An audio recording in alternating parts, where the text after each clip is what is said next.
what's happening, everyone? Welcome into Snaps, your favorite daily college football podcast.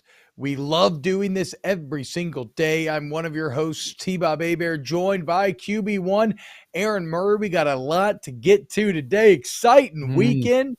Aaron, what's up, brother? How we feeling today, Mr. QB1? Hey, listen, I'm not feeling as good as my center one after taking the wife golfing on Saturday, going golfing today. You live glorious life. We said it last week when T-Bob was doing some other QB1S something. I forgot what it was. I was late on Thursday. I made everybody wait on my schedule because I was getting my body worked on. Yeah, because in his body work. So he turns body work into a full weekend of golf, a Monday of golf. So don't believe T-Bob when he has the pity party. Feel bad for me. Dude's going to Disney World. He's getting his body worked on. He's playing golf twice a week. T-Bob lives the life that I want to live. When I grow up, I want to be T-Bob. I would love to be T-Bob. I want to go. So don't listen to the BS. Happy Monday. This everyone. is a great argument against actually myself, because I'm going to argue for Anthony Richardson here in a little bit, right? Because this snapshot of time that we're seeing from Anthony Richardson, you'll argue that the snapshot of time that we're seeing from Anthony Richardson is not representative of who Anthony Richardson is all the time, right? So in that same way, do not mistake what have been a heater of a few weeks for your boy here. As I golfed one time in the last year, and I have now gone twice in a weekend. And Darren, I got some other news that I can't say. You just told me on AMP that you usually get invited to 3 or 4 of these charity tournaments. No. This year, for some reason, randomly, this month alone, we have 3 different remotes where we're doing the morning show from the golf course and then have to go play with clients afterwards. So now I'm only getting a few holes in, right? I played like 4 or 5 holes because then I had to come down here. Hey, look, man, look, I'm a blue collar local radio man. Okay. Now I say I'm not really blue collar. I grew up with a silver spoon. My dad played in the NFL. My parents got divorced. My mom remarried someone who did great, right? But none of that is mine. But I grew up on Easy Street, okay? I do not want to try to put on any airs that I had some sort of hard scrabble lifestyle, right? But as an adult, okay, I'm out here, blue-collar radio man, doing the local work. I hang out in front of a grocery store every Friday for 2 hours, shaking hands, handing out pop caps for your cell phone, handing out gift cards. And so you know what? I'll be damned if I get a couple days in March where I get to go chill at a golf course, drink some margaritas, and play some golf. I have no qualms. I don't feel bad for you about it, dude. I don't feel bad. Wednesday for me night, T-Bob does shows from a cigar bar, gets drunk. Saturdays during the season does the same damn thing. That's true. Hey man, look, dude. It's just a crazy path that life has led me on. It's a good grind. It's what we always talk about. Like, enjoy what you do.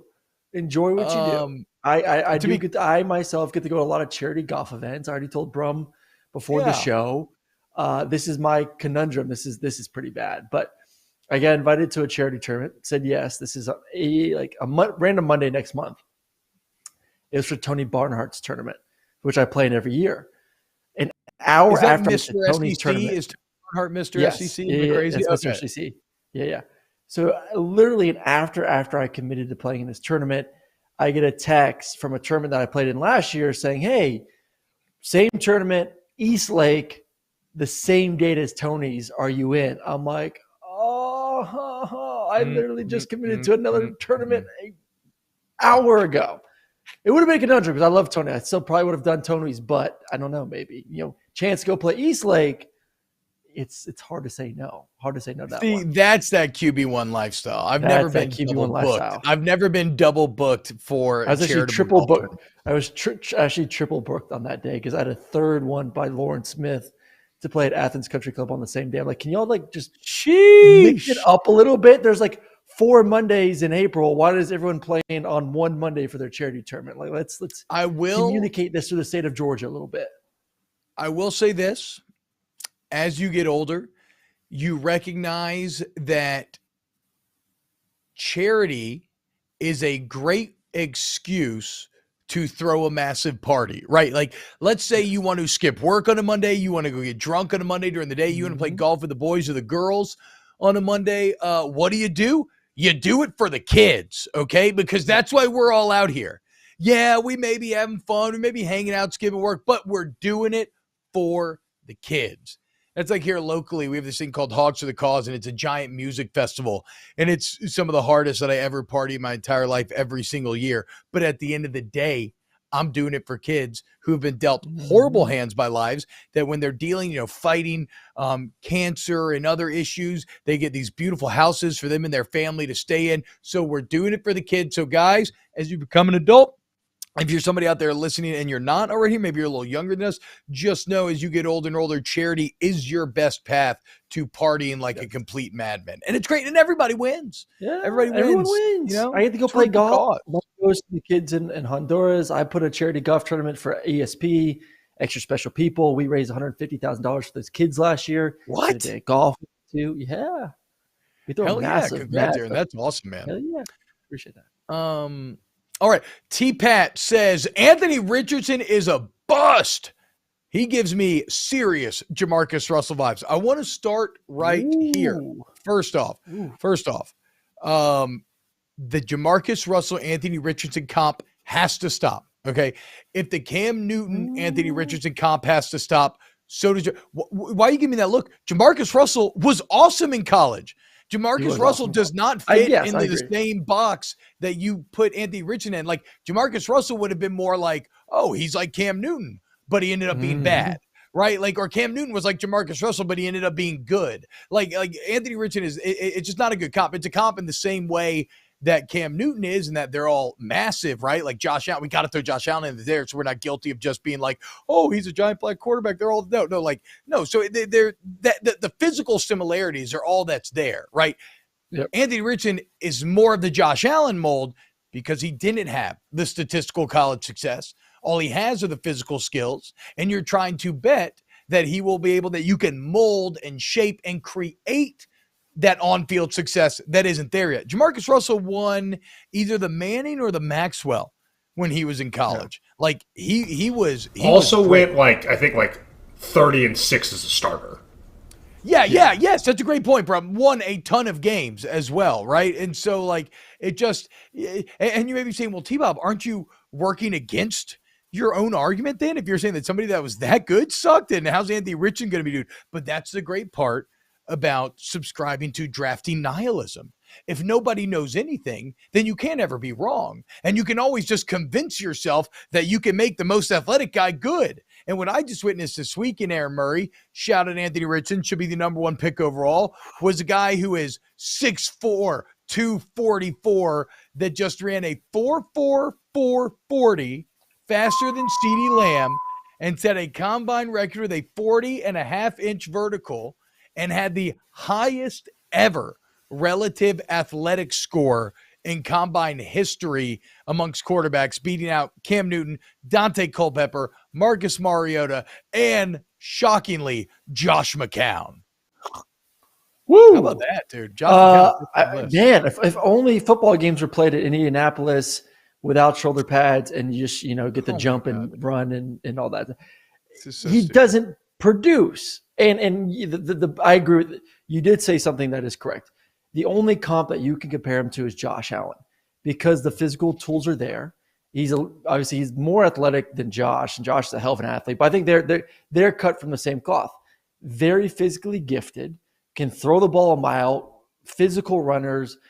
Josh is, I think, an inch taller, maybe 5 pounds lighter at 6'5", 237. Anthony Richardson's right around 6'4", 244, whatever it was he had measured at this week. So that is the comp. He is comparing him to Josh Allen.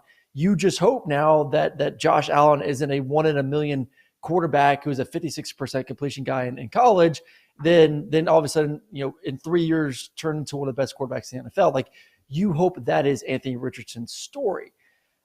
I'm just warning you, just because it happened once doesn't mean that lightning is going to strike again, and all of a sudden Anthony Richardson is going to turn into the next Josh Allen. More times than not, a quarterback that is not a very accurate quarterback in college, a 54% completion guy who played less games as a starter. Yes, he played in some games as a backup, but less games as a starter than Josh Allen, needs to play a lot more football to make that jump at the same pace that Josh Allen made his jump going from his rookie year to where he is now competing for AFC championships a year in and year, it seems like. So lightning doesn't strike twice. I'd be shocked if it does in this situation. I ain't betting my money on him. Was it awesome to see? Was it eye-opening that he was putting up all those stupid numbers? Yes, it was. Did we kind of know that he was going to put up pretty good numbers? Yes, we did. Could he have put those same exact numbers up last year when you do a similar type thing at the University of Florida before the season? Because they run 40s, they do broad, they do vertical, they do all these fun tests to kind of gauge where you are and what you need to work on heading towards the season. Anthony Richardson was a freak then. He's a freak now.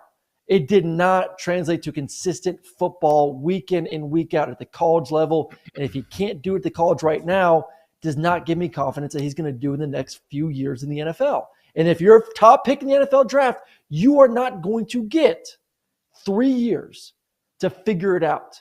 You get maybe 2 years to figure it out. And then after that, you're moving on. You're considered a bust. And that is where he's going to be trending to if he doesn't have success after the first 2 seasons. You smell it, Aaron? That's some bullshit. Okay, Aaron? Because here you are talking about how, we already knew he was this physical freak. You're not wrong, but you also cannot deny the magnetism of watching a man 6'4", 244 run a 4.44 40 or jump 40.5 inches. You can say you already knew he was going to do well. I don't think you knew he was going to set combine records. I don't think you knew he'd run a sub 4.45 40. I don't think you knew he would. How about this? Did you know he would throw the ball that well? Because maybe that's what was the most impressive part was some of the and it's on air and everything, and I get it. But hey, a lot of quarterbacks had made money by looking great earlier. Like, I agree with you. I knew the numbers would be out of control. Again, I didn't know that they were going to be this out of control. But to me, I thought he looked accurate and he looked good out there flicking it, dude. And there's just so much raw potential. Bilbo Baggins says Anthony Richardson is great value. Lamar Jackson, you get the hell up out of here too, Bilbo. That don't make any damn sense. Lamar Jackson is not only way smaller, but he won the Heisman, okay? He won the Heisman. Even Lamar was a much more proven commodity. And again, you think I'm arguing against myself. I'm not. I'm saying Anthony Richardson was not in a the coaching change to Napier. Is Napier great at developing quarterbacks? Like, for whatever reason, Anthony Richardson, you didn't necessarily get the greatest chance to watch him succeed over time. And then he became a first-round pick, even without the success. So, of course, he has to go ply his trade in the NFL. He's not going to stick around for fun and try to hurt his draft stock. So, like, when you're talking about, the least amount of starts, blah, blah, all I'm hearing is, okay, nowhere to go but up.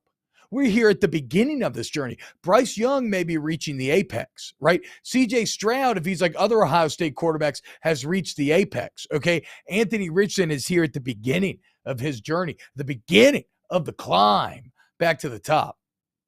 I think you muted your mic. You muted your mic. Did Brumley mute me? Brum, did you mute me? No, you're back. You're back now. I'm back.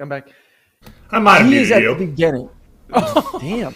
I don't know if it was not intentional, but it was on my end. Wow. Trust me, if I did that intentionally, that would have happened before this moment. Life. When you work with the center of attention over here, your mic just gets randomly mute so he can have the floor. Yes, Anthony Richardson is at the very beginning. Does he have the potential to be a rock star at the next level? Yeah, he does. If you give me 3 years, 4 years, give me 4 years, and say in 2026, 2027, I feel really good about Anthony Richardson and what he could be.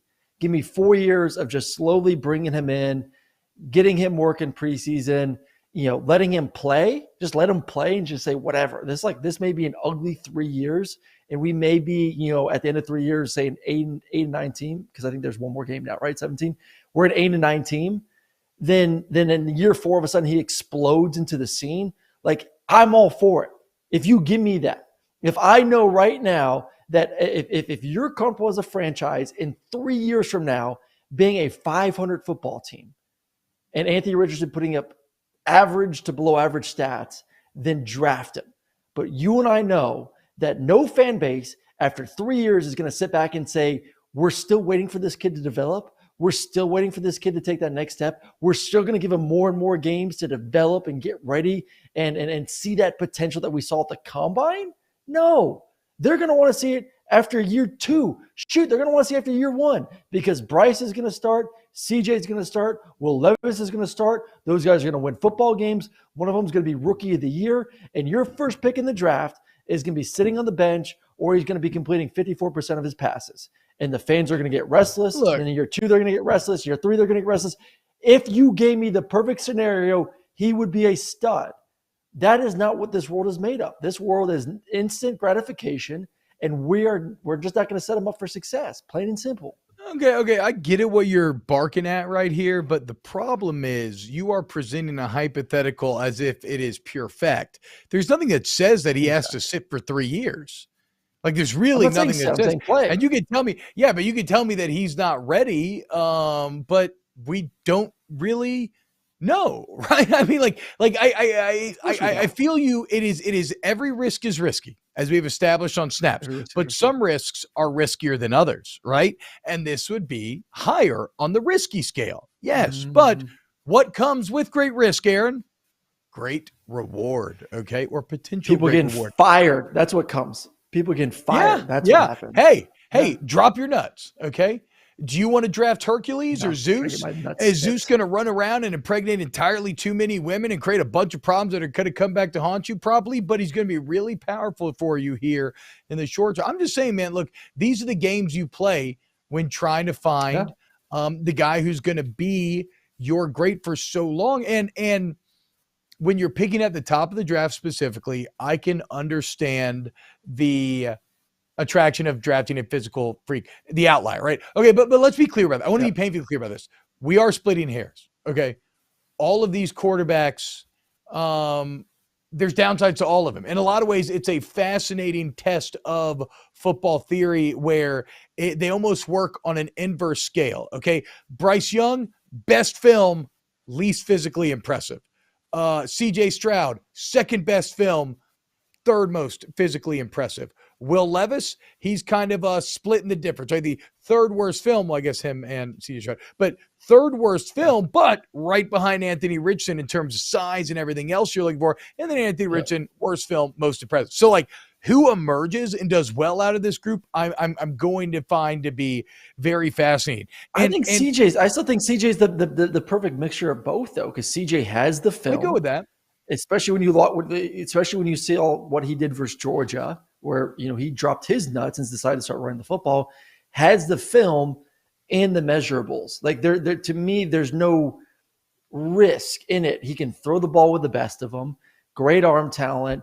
Showed off his mobility in that game versus Georgia. Can run. It's not his first thing. He's probably the least athletic of the three of them, but still athletic enough and able to move in outside the pocket. Great size. To me, he is the least risk of all four. All the other ones have major questions. Will Levis, taking care of the football. That's QB 101. If you can't take care of the football, I don't trust you. I do not trust you at the end of the day to give you $30 million or where the hell the rookie contract is to run my thing if you're going to give rid of the football. Anthony Richardson, accuracy issues. Bryce Young measured at 5'10". CJ is the only one to me that I feel good is not a concern in any category right now. If I'm going to spend that kind of money, I don't want to worry about I got a 5'10" quarterback. I have an inaccurate quarterback. I have a quarterback that throws interceptions way too much. So there's a lot of money we're talking about here. This isn't a second, third round pick. This is making a guy the face of your franchise tomorrow. I'm sorry. I didn't mean that to interrupt you. I was trying to reinforce your point. No, that was it. That was bad. Brum, Aaron, I feel like I had a fever dream this weekend, and within that dream, I was told that Will Levis has a phobia of milk to the point where he screams in terror when he sees milk. Was this actually true, or was this all a giant internet lie? There's a Reddit post and went back to Jacob Infante. I'm going to look it up real quick. Brum, did you come across this at all? This is the first I'm hearing of this. Wait, this is the first you're hearing of this too? Yes. None of y'all heard about this. I've heard he's got the weird food stuff because he's the one who puts mayo and everything. Yes, exactly. Yeah. So there are incredible headlines. One, NFL's top draft contenders so afraid of milk. Why NFL draft prospects mayo and his blah blah blah. Like it's just really, like it's just a bizarre. But I have not gotten to the bottom of Milkgate, if you will. This appears Jacob Infante, who looks like a legitimate verified account, which whatever that means nowadays, lead NFL draft analyst, Bears writer, WC Gridiron, and he has about 32,000 followers. He says that a source told him that a legitimate concern, here's the exact quote, a legitimate concern NFL teams have with Kentucky quarterback Will Levis is his, quote, deathly fear of milk. I've been told he screams in terror even at the sight of milk, let alone the taste. It impedes his daily tasks, a source said. I'm worried how he'll fit in an NFL program. What? What? Boys, is this true? I'm going on. I'm going. You talk about something else. I'm going to investigate. The mayo, bro. I'm telling you, Aaron. The mayo coffee thing. Does this not explain it? Like, is this not right in line as to how you end up putting mayonnaise in your coffee because you're afraid of a little milk boy? It does. Yeah, I mean, it's perfectly in line. He sees a woman. Will Levis sees a woman eat the peel of the banana. Yeah, but he sees a woman breastfeeding at the park and he pisses down his leg. I can't have that man stand in the pocket. If I'm a D lineman, I'm going to carry a little cafeteria milk carton, and when I'm rushing the passer, I'm just going to shake it on him. Like he's being baptized or something. He's going to lose his mind.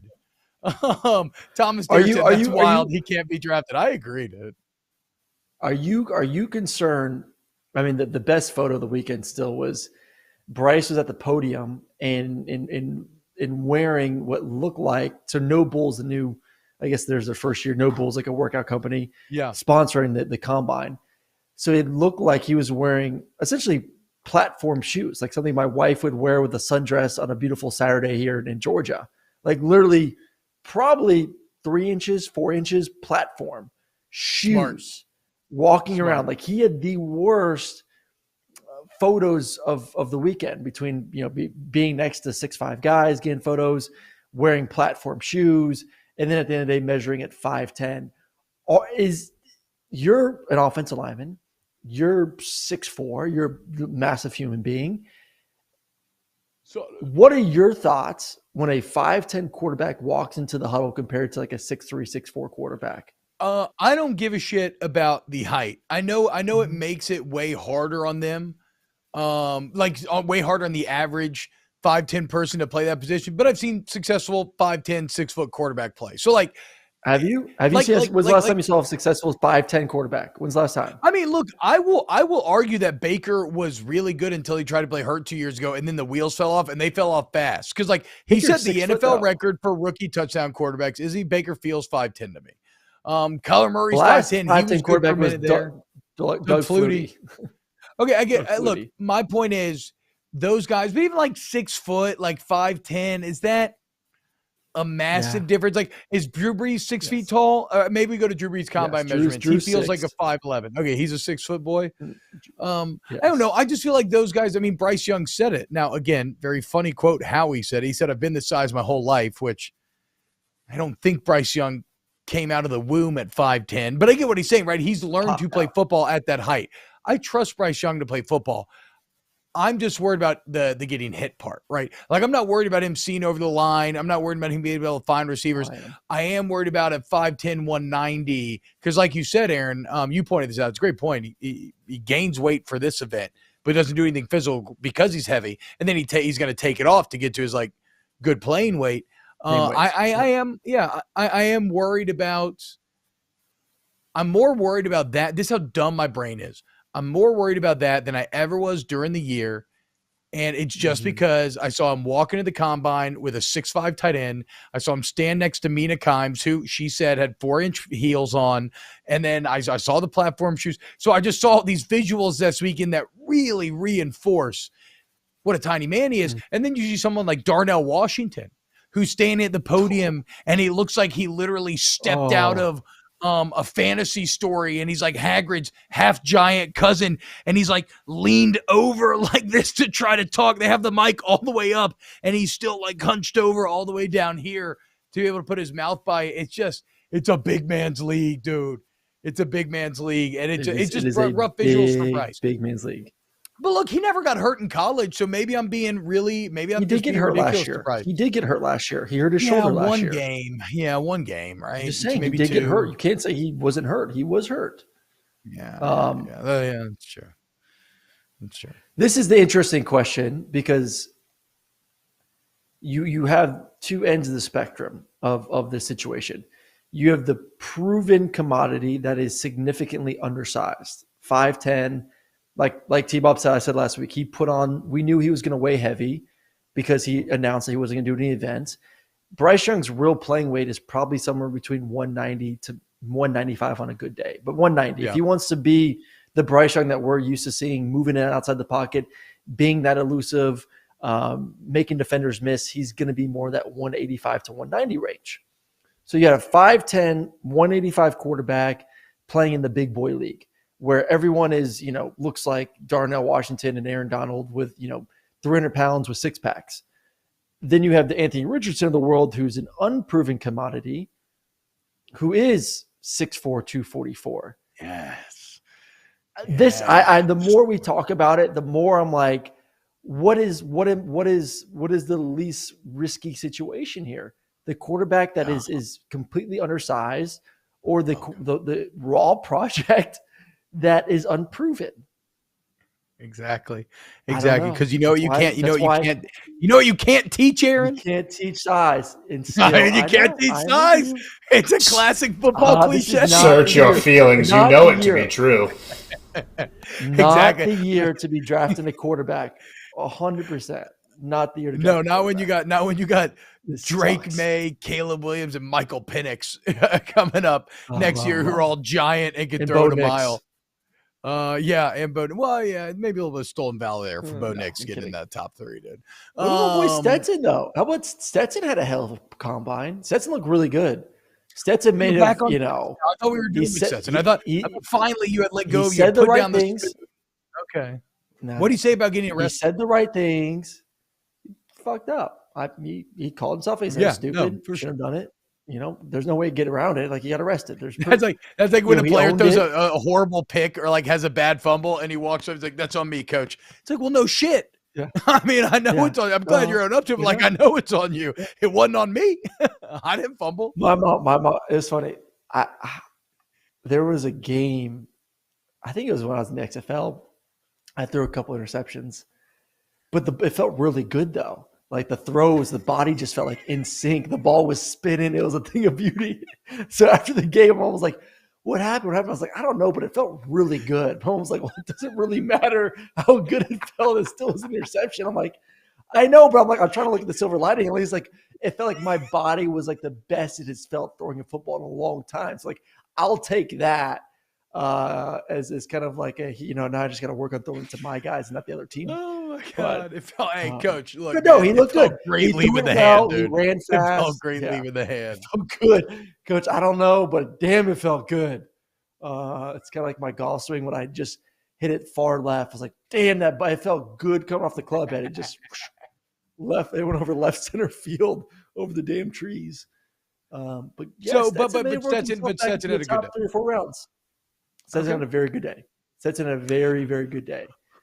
I'll tell you, had a good day was your Brolin Nolan, as all the graphics of Nolan running a faster 40 than like Stephon Diggs, and they do like the Mario Kart or like racing game ghost trial thing, right, where they actually put the players. So you have like a great visual representation. If they were to race, this is how it would look. And like, he's out there beating DeAndre Hopkins, Stephon Diggs, just these elite NFL wide receivers. That was insane to see. And then afterwards did a great job of just pumping George on the interview. He was literally telling the reporter as a pitch to recruits about why you should go to the University of Georgia afterwards. But no, didn't have the production. But when you're a defensive end that can put up those kind of stats, this is the hard thing. I mean, are you drafting someone, which I'm not a believer in the combine, are you drafting someone off of combine, or are you drafting someone off the tape? Are you drafting off the combine? Or are you drafting off the tape? Well, I mean, I do know that it's different schools a lot. I mean, it's like Dan Campbell's been very much out there saying there is nothing that I will see at the combine that is going to change my mind. So like that's a tape drafter, but there will be guys who are going to be willing and look, and that does work out sometimes. Now it's risk, but like there are plenty of smaller school guys that grew late or pretty guys who are physical freaks. Maybe they haven't had the coaching yet. They probably put the tape on though. If you're a small school guy, you're not going to the combine unless you put on really good tape, which someone or unless you're like a physical, unless you're like a physical freak. Yeah, but even then, though, like the combine's bringing the best of the best of the best. They're not going to go get some guy because it looks good. If you're at a small school, you better put some crazy stats in order to get to the combine. So that's why you see those guys have success and maybe not even put up great numbers. But I don't know. I'm more on Dan Campbell's playground with this one, of the sense of like you've seen these guys play anywhere from 12 to 30 something games. There's plenty of tape to know what the player's about. Like you don't need to go to a combine and see them run. Your scouts and GMs have been to their games. You've watched every single cut up, every single tape of them. You know what you're getting. To me, the most important part of the combine is the meetings. You want to know the mental side of it. If you put a quarterback on the board, can he diagnose coverages? Can he break down plays? Can he say why certain plays worked? Can you sit down with him and watch film and say, why did you do this? Why did you do that? What are you seeing here? Same thing with the defensive guy. Why did you kind of do this or that or the other? To me, that's the more important thing. We focus so much on the running, the jumping, the throwing, the catching, when that is all proven on the tape. I knew Anthony Richardson was fast from the very first game versus Utah when he ran for a 50-yard touchdown. I could have said right there and there, that dude looks like he runs a 4.4. I don't need him to go put on shorts and go run in the combine to reassure me that he runs a 4.4. No, you did. No, you still needed to see it. You absolutely still needed to see it. No, you 100%. Don't. No, you don't. Turn on the tape. There's plenty of runs of Anthony Richardson running at his size, and it looks like he's running a 4.4. But then you're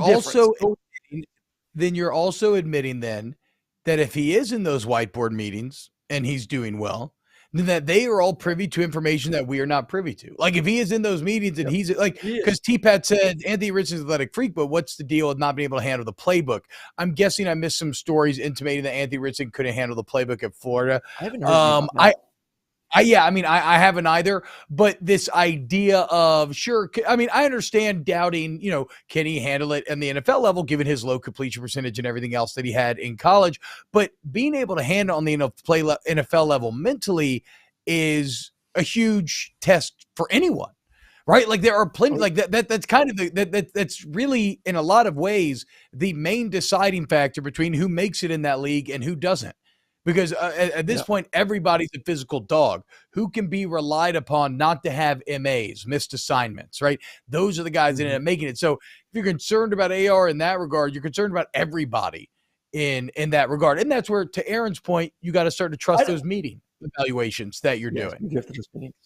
Yes. I thought, to me, going through the process, I guess I'm a little bit different because I couldn't do any of the physical things. I was coming off an ACL, so it's hard for me to say like I moved up the draft board or dropped because of my performance at this, that, and the other. My 40 or I didn't do any of that, but I do know that like those meetings I had with all those teams. I met with Kansas City the night before pro day with Matt Nagy for an hour, and we sat down and we watched film and we broke down plays and we talked about how this play is similar to their play, and then breaking it down of why this play worked. We watched the LSU tape actually, 2013 2-minute drive, and we broke down the 2-minute drive and we broke down their plays they use in 2-minute and how they're similar. And he really got an opportunity to kind of see what I'm like in the meetings. To me, that was the most valuable meeting I had, or most valuable part of the entire process, because he got to see me process the playbook. He got to see me process a 2-minute drill, which is extremely important for any quarterback getting ready at any single level. So everything I heard though from Anthony Richardson was he knocked out the ballpark with the meetings. I think that did help him over the weekend as well. Okay. But I didn't hear anything negative from the – it's not like I heard any negative from the other quarterbacks of like C.J. Stroud or Bryce or Will Levis shitting the bed at the meetings. Like all of them did well. They're all very polished quarterbacks. We heard Will Levis is definitely afraid of milk. Okay. So Will Levis does not escape the weekend unscathed. He's a little lactose bitch. I guess it'd be lactose. Does he do oat milk? Get the almond milk. I'm all for that. I feel like if you have a phobia of milk, that oat milk, almond milk, like any milk is going to fall under that banner. Oh, maybe it's a cow thing. No, see, that's what I was saying. Cows? I would be even more shocked if it was specifically a bovine milk problem where like, if you have nut milk, he's fine. Just nah, dude. No cow udders. Everything's good. Brum, where are you at on Milkgate? Have you been doing research? I have not debunked Milkgate, but I have also not found a second source of Milkgate. So it's all okay. So it's all from Infante. Yes, who is a legitimate reporter. Yeah, he's a legit reporter. And, like, you don't just put that out there. Like, and granted, the source could be playing some sort of insane games.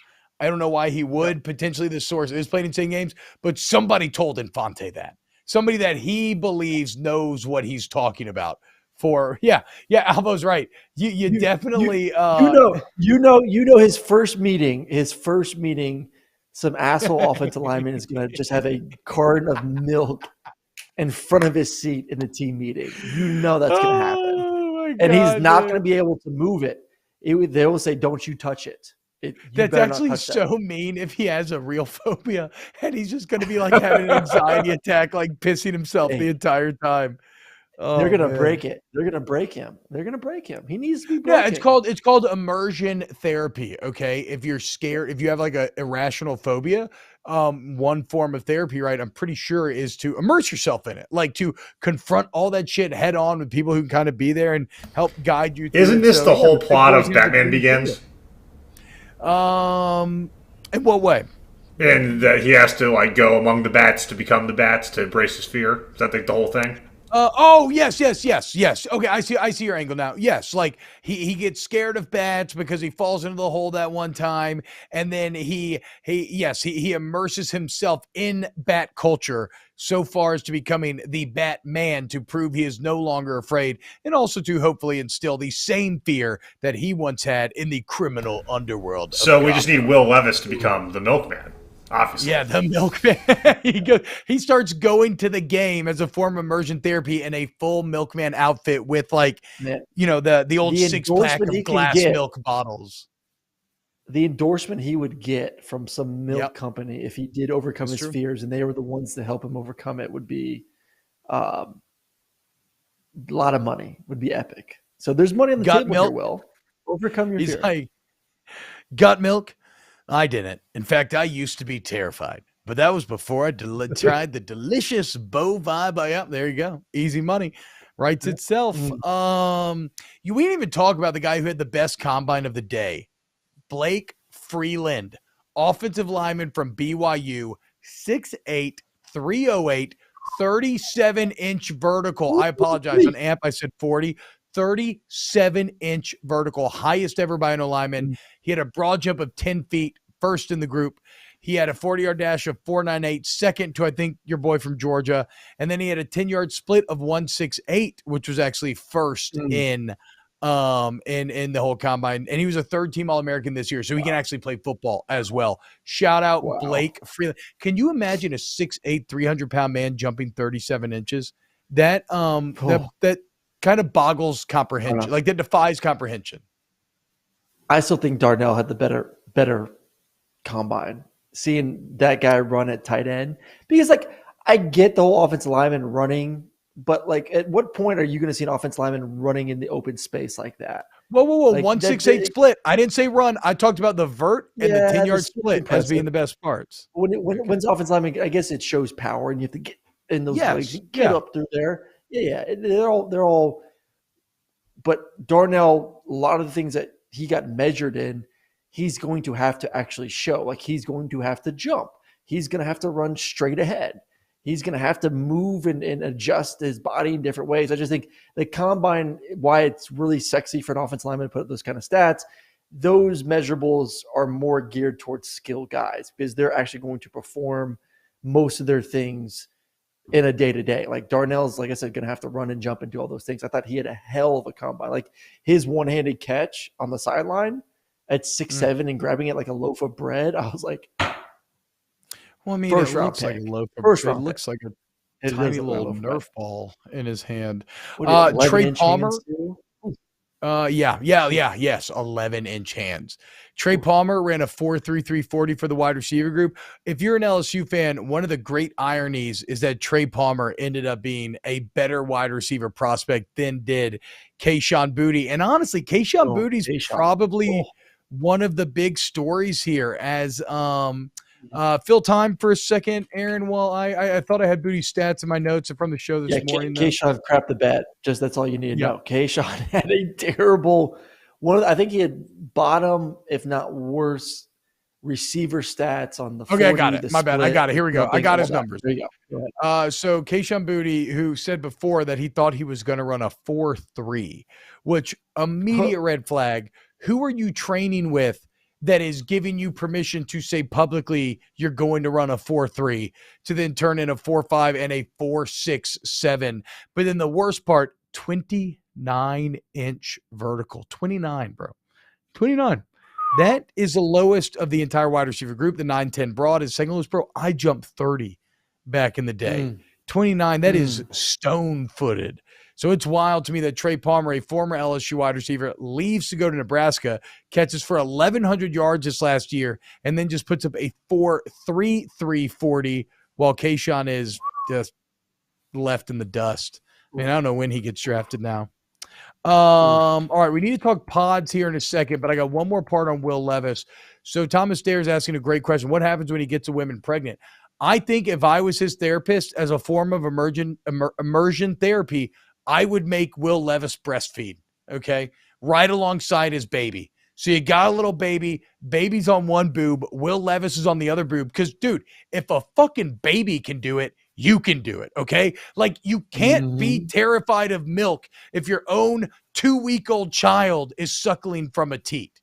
Will, call us, okay? We can help you get ready for your NFL career. You're going to get a girl pregnant, and then you're going to suckle right alongside your child, and you're going to be all pro. It's all it's going to take to get over for what's holding you back.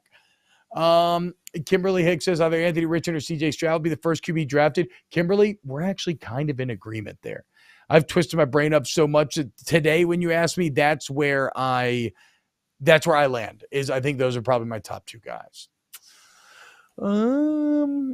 Anything else on Milkgate, Aaron, before we move on to Saban? Being a little whiny boy. Let's do Saban tomorrow. Okay, I was going to say, because Saban there's a lot to chew on there. We cannot finish Saban in 10 minutes. No, you're right. That's my bad. We just got so excited talking about Combine weekend. The milk thing really derailed us. And you know what's so funny? I did an entire 3-hour morning show this morning without mentioning Milkgate. That's why I said it felt like a fever dream. Just during the show, it came back to me like, wait, like Saturday? Am I making this up? Like, did I read about Will Levis having a milk phobia? But yeah, in fact, he does. Aaron, okay, as a tease for tomorrow, how do you feel about Georgia getting Auburn, Florida, Kentucky, though? I love that for them. You knew you were going to get Florida. You knew you were going to get Auburn. And the question was, would you get a non-traditional powerhouse with football? Like, this is all about football. This has nothing to do with basketball or baseball or these other great. The SECs are great for all these, as we've seen. But I like it because Kentucky is still somewhat of a good rival. You play them every year in the East. Fans know them. It's a fun trip to Lexington, the years you do go there, but they're not someone that you're concerned with year in, year out like that, because there's always a possibility that Auburn can be successful. There's always a possibility Florida can get their crap together and be successful. They've both won national championships, actually multiple national championships in the past 20 years, or been to them at least. So you have two traditionals, your two biggest rivals, and then one that's kind of like a good, fun competition, good trip, but not someone that you're too worried about. So they look good to me. Very, very happy. Stamp of approval if I'm a Georgia Bulldog with those three teams. Yeah, we'll get into it tomorrow, but from the LSU perspective, I do love Texas A&M, Ole Miss, and Alabama. I am very into that. Ask the chat. All right, Aaron Brum, whole milk, reduced fat milk, or skim milk? Where you at? I am a mixture of whole milk and almond milk. You drink almond milk like just to drink milk? Or like with cereal? I never literally, I don't know the last time I like had a cup of milk to drink. This is more what about like with a putting in cookie? Because that's the only time I ever have it. With see, I have cereal every day, so I mix it up. Depends if I'm feeling a little, if I want a little bit more yumminess, I'll steal some milk from Maddox. Don't tell him on me. I'll steal some of his milk. And is that breast milk for my cereal? No, he's fucking almost 3. It's whole milk. Hey, I had a cousin, dude. I had a cousin that breastfed till their kid was like 4. It was a thing. No, I'm not stealing Miles's milk. I'm just stealing Maddox's milk, which is it's weird having a talking child ask to have a breast placed into its mouth. It just makes everybody a little uncomfortable. Sorry, I missed this Cody Tony Wilson super chat from earlier. Aaron, if you're not going to coach, go back to the XFL. No, God, I shit the bed. We should both go try out. I feel like I lost my ability to play quarterback like 3 years ago. I don't know what it was. It's something like you feel like you're still athletic, and then when I got to the AAF, and like it just wasn't. Your body just was not working the same as I did back in the day. That's why I was saying, like the one day I threw 2 picks, it was like the last game of the season, but it felt really good coming off my hand. I was like, fuck, man. Like I actually feel like I can throw the ball again. Now I just need to figure out how to throw to my team. So, but then the season ended, unfortunately. So I never got that one more game to see if I could put it all together again. But no, my body is not just in that is interesting perspective though, right? Because for a lot of us, our journey comes to an end when we're just not good enough anymore from a skill standpoint. It's interesting when your body just stops working. Like I was still in my physical prime when I was just no longer skilled enough.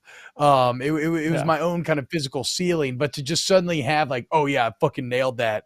And then the throw goes like 10 yards short and picked off. That's got to be a weird thing to kind of marry mentally. It's really tough. It's just to not play competitive sport and then try to like just pick it up again 3 years later, because it was like 2 or 3 years later, and just say like, oh, I can go do that. That's fine. Just give me a football and go figure it out. No, like your body just is the twitch is not there. It really is not the same, unfortunately, because I was really excited about getting an opportunity, but fortunately the body was not where the mind was when it came to performing. Yes, the mind was willing, the body was not. Doug Keller with a $2 super chat. Anthony Richardson's comp is Trey Lance. What do you think, Aaron? I think that's more likely than Josh Allen. Yeah, but we haven't also. Yeah, I think so too, this is the same situation though. Trey's been given 2 years, and we're already saying the 49ers need to move on from him. Like to me, that is the exact word I have with Anthony Richardson. If he doesn't perform in 2 years, they're going to want to move on from him. So the difference is a perfect example. So I was going to say, maybe this isn't the difference though, if somebody trades up, but what kind of screwed over Trey Lance was having the Niners give up so many resources for him. So you've already taken the pressure of being a top 5 pick and you've like doubled or tripled it. Right. And then you're talking about a good 49ers team that was already relevant. So it's like, so it's kind of a double whammy of, oh, you're supposed to successfully replace a quarterback that already went to the Super Bowl, only you're unproven and you gave up multiple first-round picks. Whereas if you're like, yeah, but if Indy trades up, they're going to be trading up. They're going to be giving some stuff up. That's what I said. I said if somebody trades up, then we fall further into the Trey Lance rabbit hole. Yep. But if you can get him without trading up, then it is maybe a bit. And also, if you're a team that's already shitty and you stay crappy, like that sucks, but that kind of is what it is. Whereas even though Garoppolo's nothing to write home about statistically, he does go to like NFC championships and Super Bowls. And so if you're not achieving that same thing, it's like, well, what the hell, man? So, and then Brock Purdy did kind of ruin Trey Lance. Kimberly's right. Yep. I agree with Kimberly. Y'all stop trying to compare my guy. Anthony Richardson's comp is himself. I want Anthony Richardson to be Anthony Richardson. Old Tony R. My fucking boy, dude. I need Anthony Richardson to be a lot better than Anthony Richardson, or he'll be a bust. I don't want a 54% completion quarterback. I'm sorry. I can't. That was well done. Sorry. I can't argue against that. I will say this: Trey Lance's combine results. Let's be careful giving him stolen valor compared to Richardson, because I just had them. Where'd they go? Because it's nothing close. It's a 4.9 240. It's a 32-inch vertical. It ain't anything like what you saw out of our boy. All right, Joe. What round is Josh Allen? Real quick. Pull up Josh. What was Josh Allen's combine results? All right, let's see. While I do that, Aaron, what round does Max Duggan go? Oh man, 5th, 6th. He was behind Stetson.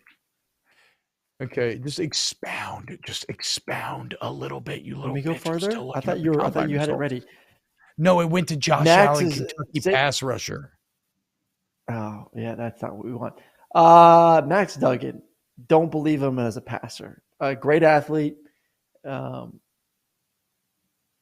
he just doesn't really spin it the way you want to spin it. So if I'm looking for a quarterback mid round, I'm going to lean more towards Stetson, somewhere in that 3rd, 4th, possibly in the 5th.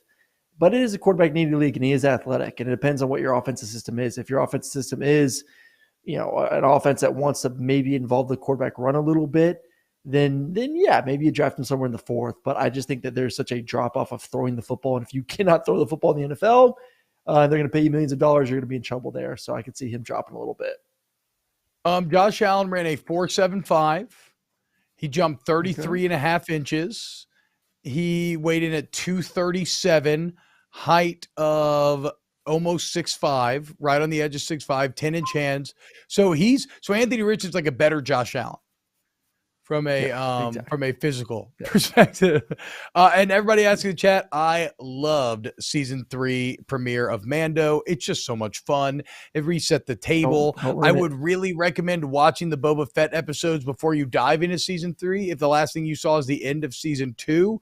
But yeah, man, Mando to me just feels like playing with action figures when I was a kid. It's so much fun. Aaron, how far did y'all get in the Boba Fett episode? We are about halfway through the first Boba Fett that we need to watch. So we still have that half to finish tonight, the next one, and then hopefully watch Mando on Thursday or Friday. Blake Walters, I believe it's episode 6 and 7 of Boba. And it's episode 5 and 6. I thought I looked it up this weekend, though, man. I looked it up for Aaron, and I thought I saw... It's definitely 5 and 6 because I started watching 5 last night. Yeah, I watched 5 last night. Okay, so it's 5 and 6. My bad. Well, shit, whatever, dude. My bad. 5 and 6. 5 and 6. Good call. And Avo, I'm going to say Aaron does not watch anime. Brum, have you ever watched an anime? It's been a long time, but not recently. Have you? What about even a Spirited Away? One I've seen Spirited Away. Okay, Studio Ghibli rules. My Neighbor Totoro is one of my daughter's favorite movies. Incredible. You should watch Akira. Okay, if you want Akira, if you want to do a classic dip your toe in the anime waters. I don't think that Aaron's going to be much of a. Did you ever watch Dragon Ball Z at least, Aaron? No. That is my foray into anime as well. Dragon Ball Z. Tampa does not Pokemon strike me considered anime. The TV show Pokemon, yes, is an anime. Okay. Did you watch that? But just was wondering. No. Oh, God, wow. 258. Hey, okay, relax. bye. I got the clock. Aaron, we love you. You can I gotta take a piss before my next show. Yep, you go ahead and go. Go ahead. You're good. You can go. I'm going to say bye to everyone and thank everyone. Huge thank you to Ryan Brumley, Paul Farrington, Pat Gunner, Danny Carnez, Adam Gracia. Huge thank you to everyone who hangs out in the chat. Eventually, I will watch Demon Slayer. I apologize. my anime friends. A huge thank you to FanDuel for having us here. Promo code SNAPS, y'all. A massive thank you to Con Coward and The Volume. We really do love doing this show. If you like it, a couple things you do. Hit the like button. As I'm always bugging y'all, please rate and review it wherever you listen to your pods if you enjoy it, if it's on Apple or Spotify or whatever. And we will see you tomorrow for some brand new Snaps.